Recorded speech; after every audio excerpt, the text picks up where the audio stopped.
Hey, what's up guys? So I'm back today. We're back on the subframe of this piece. Tonight we're going to be making a front motor mount for the engine side. So we're going to be machining out of aluminum the piece to make this fit. The other thing we're going to be talking about tonight is we're going to be putting in the front subframe bar and talking about the traction bars. We'll be talking about the traction bars tonight. Some people like them, some people don't. I'm a big fan of them, especially in a front-wheel drive car, and I'll go over why. I'll go over setting them up, and I'll go over the adjustment of them and the myths about them. So stay tuned. Dakota's on his way down. I don't know if he's going to help me with this or if he's going to be working on a Miata, but we're going to start with taking this mount off and then drawing up the mount that will hold this.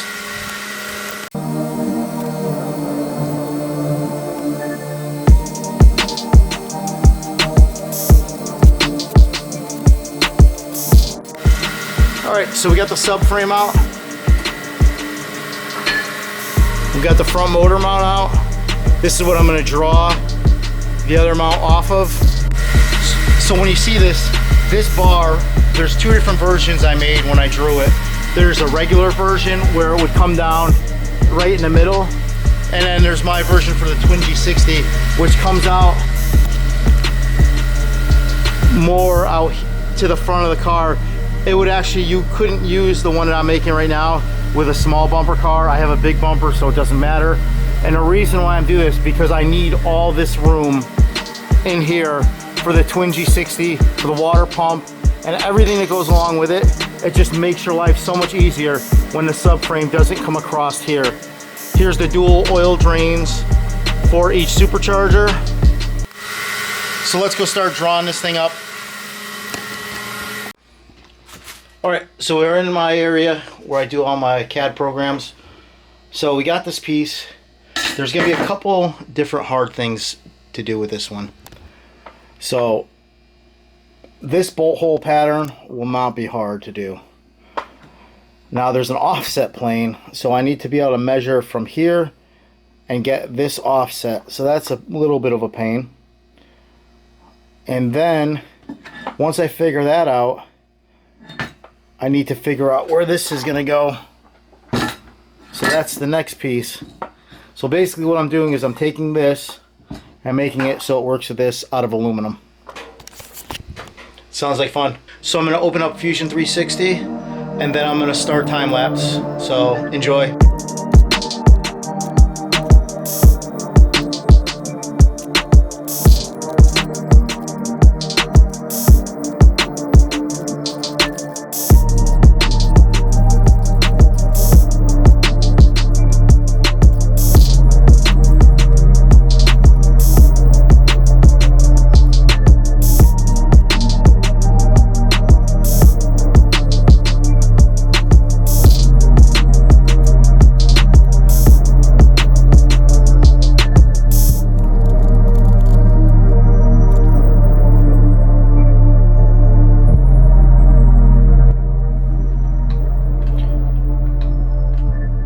So here it is.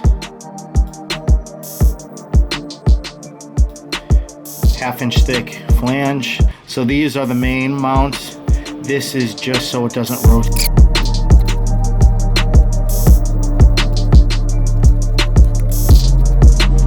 Our machine time.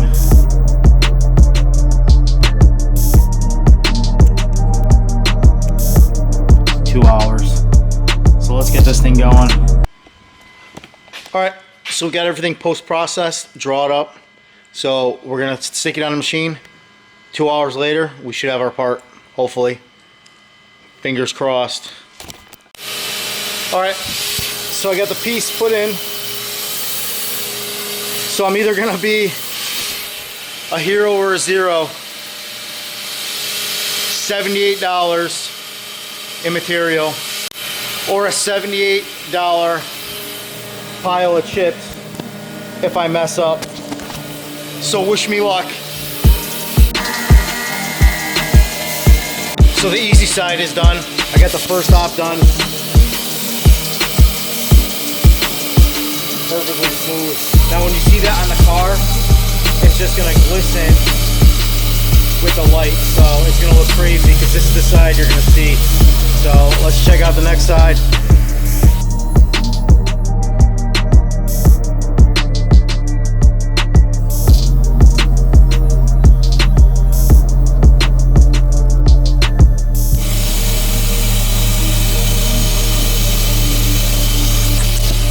There you go, $100 piece of scrap.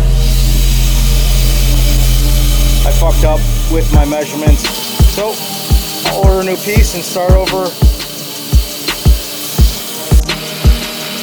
So I'll see you tomorrow. We're at the firehouse Wednesday. I'll blast these out. I have a couple Miata parts to do on here, but for this thing, over the good old scrap bin. So that sucks. I hate to waste money like that. Just a stupid mistake of putting in my offset by a 1/2 inch wrong, and it fucked my whole part up. So I'm actually gonna order some new tools for this because I was rubbing at the top. So I'm gonna get the correct tool to make this thing perfect. So I'll see you Wednesday. So hey, what's up guys? I'm back. Day 2. As you saw from before, I crashed my machine, so I thought my mustache was bad luck, so I shaved it off and try again. $102 later, we're gonna get started again, so wish me luck. So one thing I do after I get my blue tape on, when I'm running for a while, so this program will be about 3 hours to run. So what I do is slice the edge off and run a thin line of super glue around this as a water blocking piece. And what I'll do on the edges, I'll tape the edges so the water can't get under the tape. And that stops the coolant from seeping under.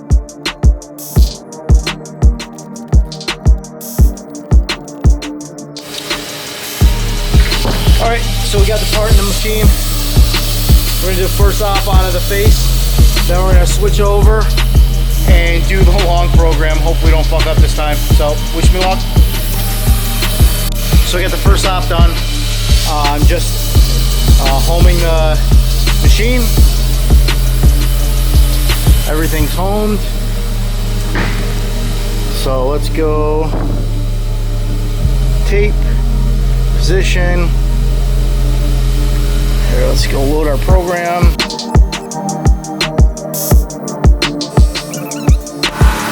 So we're still going. We're making good progress. I'm taking it easy just because I already lost $102 on the first part. So I'm going slow on this one because I can't afford to lose another.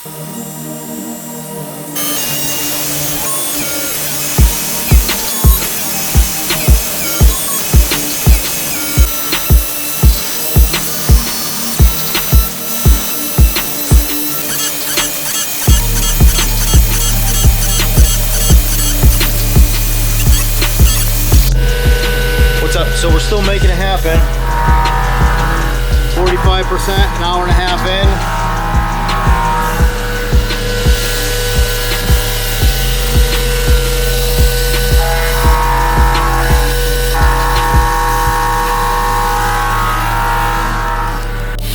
So we're almost there.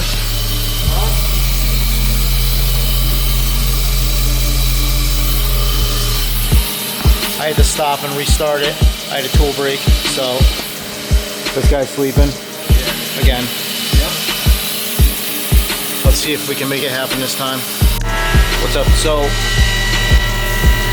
we're at 91% after we broke a tool bit.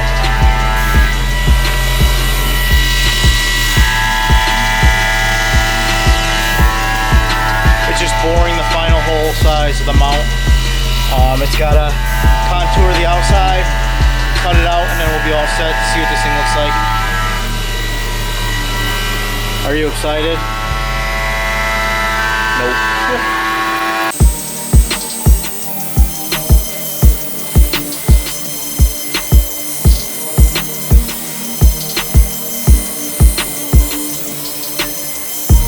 Hey, so we're back. We got it done. So I'm gonna pop it out and then see if it fits. So let me show you the secret of releasing super glue. That's it.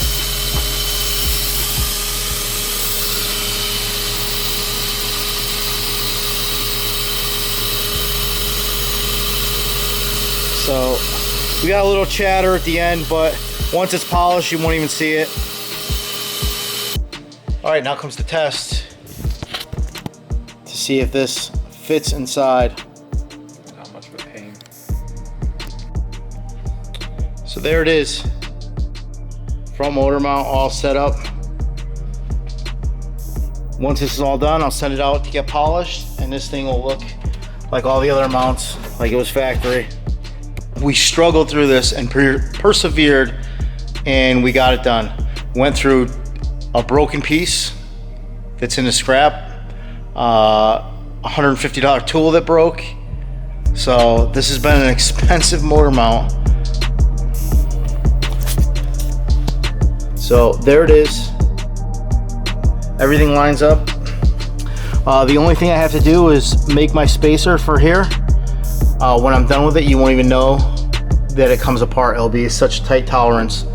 So the reason why I did the spacer is because it was an extra $100 for me to get a piece that would fit all the way out to here. And I was just gonna cut all that material away. And it would have just been a 7x8 piece of aluminum. It would have been 4.5 inches thick. And it would have just all that waste for just that 1-inch nub. So I decided to take the high road and save a little money, even though I blew up the first piece. So last time I had this motor in, we were boosting 32 pounds off idle with a smaller than stock pulley for these chargers. So now I have uprated charger pulleys. They're like running 68mm pulleys on these things. So I'm hoping for close to 40 PSI. So I'm trying to make everything over-engineered. So I'm hoping this is enough in the front. So thanks for watching. Stay tuned for part 3 of the front subframe. On that, I'll be doing the front cross member. I'll be doing the mount for this front motor mount, and I'll start doing the traction bars. I'll explain about the traction bars, about setting them up on a VW, and going through what people do wrong with them. Hey, like, comment, and subscribe if you like what I'm doing. Tell a friend. Thanks for watching.